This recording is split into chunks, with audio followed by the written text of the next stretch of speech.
When you're in your pajamas, when you don't want to do your hair or your makeup or whatever the case may be for you, put yourself already in the state of like, I'm exhausted and I'm already still like in sleep mode kind of thing. And so getting dressed up just gets you activated for the day.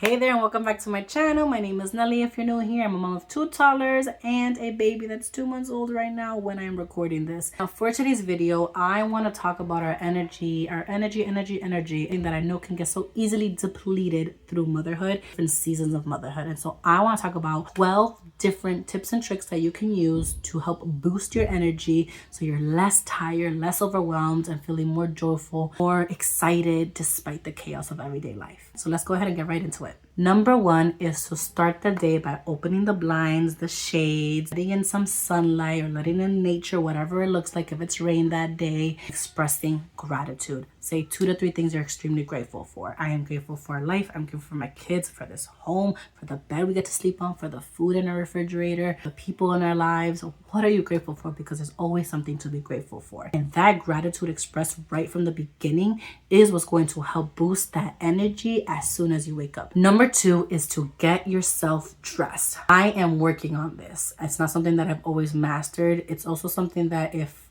PMSing, if I had a C-section, so the first month was a little bit more chaotic. I needed more relaxation for my body. So you can gradually get yourself to this place. Get dressed up. There's something about waking up, dressing up, and getting your day started, even if you're going to stay home, that makes you feel like, I got this, right? When you're in your pajamas, when you don't want to do your hair or your makeup or whatever the case may be for you, put yourself already in the state of like, I'm exhausted and I'm already still like in sleep mode kind of thing. And so getting dressed up just gets you activated for the day. One of my suggestions and something that I am working on is picking out my outfits the night before. If you do that, it takes away one of the extra stresses of having to pick something out the moment of. Number 3 is to organize a mental load dump day. That is when you take everything in your head that's causing you stress and chaos and you dumping it on like literal paper, dumping it all down, writing it all down, because it's going from in here that's scattered everywhere to a paper. And then my bonus here is that then you share it with the person whom you are taking care of kids with, your partner, the people that matter in your life. For me, it's my partner. We'll sit down and talk and I'll say, okay, this is all that's spattered on here. What is a priority? What is something that I can delegate that you can help me with? What's something that can be put on the back burner? It's not important. I'm making it important, but it's not important. Something that completely can take off. Like, this is not happening. You put it down and you start tackling that instead of being like, but I gotta do this, I have to do this, I have to do that, I have to do this. And you're just literally all over the place and your mental load is going nuts and bananas. Dump it all down and see what happens from there. This brings me to point number 4, which is to set up a time to talk with your partner every single week. This will help you to know what things are going on in his life or her life, allow you to see what things are going on in your personal life and what things you need to share. So you can say, hey, this week it's hard. I have 2 work calls that are going to be super chaotic. Can you help me with XYZ in the house? This is your time to chat and communicate. This works if you're effectively communicating with your partner and with the people that matter the most, that are supporting you with your raising of children. Spend the time, take the time, put it on the schedule just like you would any sort of hair, nail days, whatever. Number 5 is to drink water before coffee. I'm a coffee drinker. I love my coffee. That's not going away. Drink that water first. Fuel your body. And with that comes so fueling your body with food. I do a balanced meal. And this is the thing again that I am working on because I don't got this straight. Balanced meals. You're thinking about, having your carbs, okay, but having your protein, having your veggies, having your fruits, having those different things inside of there so that it's balanced. And what you don't want to do is overconsume. You don't want to keep going back to comfort foods because you're overwhelmed and exhausted. And these things out, fuel your body, but with the right things, the right nutrients. Be easy on yourself. I am in that journey right now. I am trying to figure it all out. My husband, yesterday I wanted a Snickers.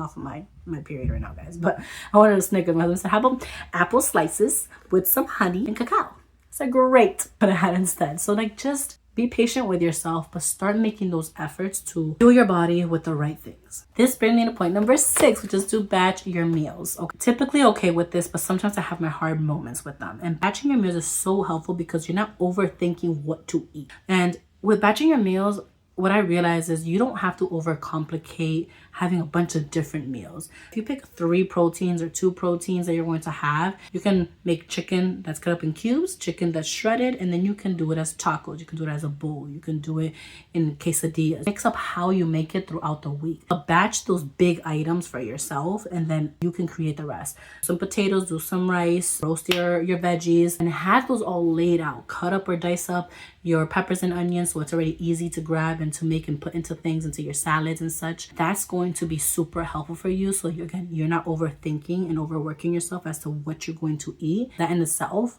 is stress, y'all. It's stress. Number 7, y'all, is to delegate high demand jobs. It'll be different seasons of life that you'll need different source of supports. For me personally right now, especially during postpartum, it was the groceries. Drove me crazy, drove me nuts. I could not go out. My husband loves going out for groceries because he wants to be able to pick out the things he wants. But I said, my peace of mind is not going to happen. So Walmart Plus was my best friend. What Walmart Plus does for me is that it brings my groceries to my doorstep. And I had that there. I delegated. For some, I've heard them delegate the big deep cleaning of the house. Once a month, they get someone to come deep clean the house. If you need that for peace of mind, you do that. You do that because it's going to be what you need, not what somebody else needs or another mother. It's what you need. So delegate items that, again, high demand. You know you need to do them, but you need support with it. Number 8 is to set a timer for those big things that you need to do. Now, it can be really hard, especially when you're stressed, overwhelmed, exhausted, but set a timer. For me, it's my night shift. I set a timer for 10 minutes and I say, what big things do I need to get done right now so I can feel good before going to sleep? Sometimes when it's like my big clean reset on a Sunday, I set a timer. So I got 2 hours to clean as much as I can. Putting that timer in my head, I'm going. I am going. Set a timer for yourself so that you can start actively doing the things that you need to do and get done and accomplished. Number 9 is to move. Move your body. Move your body. You hear me. Steps walking around. Yeah, I'm using my watch now, guys, which is helping me to get my steps in. Listen to Grow with Joe or watch Grow with Joe. And I do sometimes 10 minutes, sometimes 30, sometimes 5 minutes of a workout where I'm just moving my body. Maybe it's a dance one and I'm enjoying it. Move your body. Moving your body does wonders for you. Go for a walk with your kids. Go walk around the neighborhood. Do something to move your body. It will thank you later. Your energy will also thank you later. Number 10 is to plan slow time with your family. It's really helpful when you know you are going to dedicate a time that's just for movies, for karaoke, for board games. We're just starting to do board games, guys. You create that slow time with your family, you will get that energy boost. Because just being around people that you love can be really helpful when you're not thinking about the million other things that you have to do. You need to remove yourself. Cell phone, people, things, and be there in the moment and say, this is my slow time with my family. Let it boost you up. Let you make you feel good. Again, go back to that gratitude. Be like, this is what I am getting to do with my family. Set time apart each week for that. And I promise, you are going to start to feel the difference. Number 11 is to set boundaries. And Lord knows that I can talk for days about this, but set boundaries with your work, with your phone, with your family. Set boundaries with people in general. Set boundaries. Set those boundaries and you know, okay, this is how much I can give and then I'm capped out. And it can make it a lot easier. For me, it's also talking on the phone with my family members for an extended period of time. It caps me out. It drains my energy and my kids need me. So I have to pay attention to that. My phone, I work from my phone.